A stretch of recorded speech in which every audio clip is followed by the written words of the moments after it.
यहां पर उसके बाद उन्होंने कतर में भी हमला कर दिया है। कतर, उसके बाद से कतर में भी उन्होंने किया है, यूएई में भी, और यूएई ने सबसे तगड़ा रिस्पांस उस पर दिया है। यूएई का कहना है कि अगर आप ऐसा करेंगे तो हम वापस ईरान पर अटैक करेंगे। वहीं सऊदी अरब हो, जॉर्डन हो, इजराइल हो, हर तरफ ईरान इस वक्त चुपचाप नहीं बैठा है। ईरान एक स्ट्रैटेजी पे काम कर रहा है। ईरान ये मान रहा है कि पूरे मिडिल ईस्ट के देशों पे हम इसको फैला देंगे और वही हमारे लिए सही तरीका होगा। अब देखिए, एपिक फ्यूरी, ईरान की महाघेराबंदी जिसे हम कह रहे हैं, उसमें ऑपरेशन एपिक फ्यूरी में ईरान की महाघेराबंदी, ओमान की खाड़ी, लाल सागर में अमेरिका ने अपना जाल बिछाया है।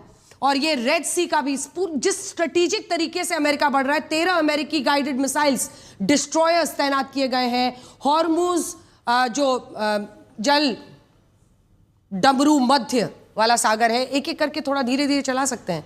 खाड़ी क्षेत्र में यूएसए की सबसे बड़ी नौसैनिक शक्ति तैनात है।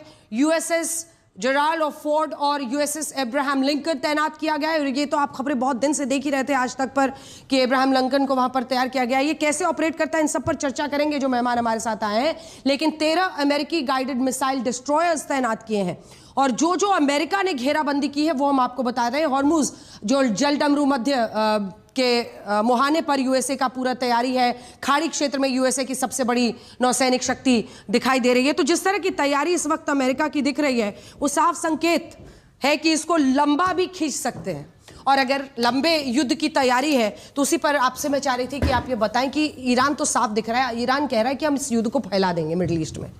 अब ऐसा नहीं है कि आओगे, हम पर बॉम्ब गिराओगे और भाग जाओगे। ईरान की सोच ये है कि आप हमें मार सकते हैं लेकिन हम मारना शुरू करेंगे जिससे कि युद्ध फैले, क्योंकि उनकी स्ट्रेटजी यही है, spread the warfare as far as possible and take it to other places where they don't expect. तो ये वाली बात जो है जनाबी, इसको ही वो आगे बढ़ रहे हैं और इसकी ही वो बात कर रहे थे। उनको ये जरूर पता है कि ये दोनों जो एयरक्राफ्ट कैरियर्स खड़े हैं, इनमें सैकड़ों जहाज हैं, उनके पास जो वायु शक्ति है बहुत मजबूत है और यहाँ का एयर डिफेंस सिस्टम वीक है और उसको मजबूत करना इतना आसान नहीं है। देखिए ना, कतर, बहरीन, यूएई में फिर धमाके हो रहे हैं, लगातार सायरन सिस्टम्स बज रहे हैं। मिसाइल वॉरफेयर के लिए एम्युनिशन है। लेफ्टिनेंट जनरल डीपी पांडे भी हमारे साथ जुड़ गए हैं। आपसे आप क्या समझे इस वॉर को, इस वक्त जो आप देख रहे हैं? क्योंकि देखिए, मिडिल ईस्ट के एक या दो देश ही युद्ध में अगर इन्वॉल्व होते हैं।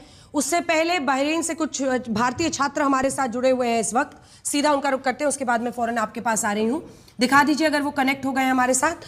क्या इस वक्त हो रहा है, आप लोग क्या बताना चाहेंगे? क्या इस वक्त कहां पर हैं आप? सबसे पहले मैं बहरीन में हूँ इस वक्त और सिटी सेंटर में हूँ, बिकॉज जो हमारा इलाका जहाँ पे ये अटैक हुआ है, हाँ? वो हमारे बोल दिया गया है कि हमें सेफ शेल्टर पे जाना है।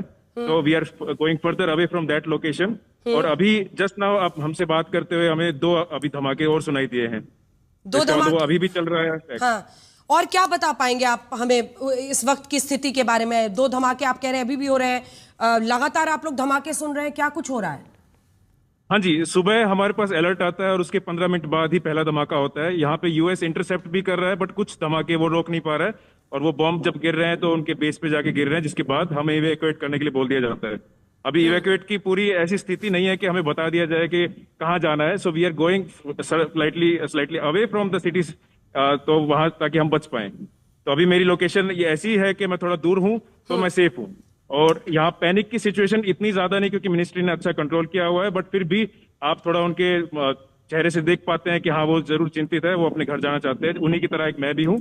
मैं हूँ भारत हरियाणा से, और मेरा भी रुख यही है कि मैं जाना चाहूंगा जल्दी से जल्दी। अगर हमारे यहाँ पे इंडियन एम्बेसी बता दें, कुछ हमारे लिए प्लान कर पाए कि हाँ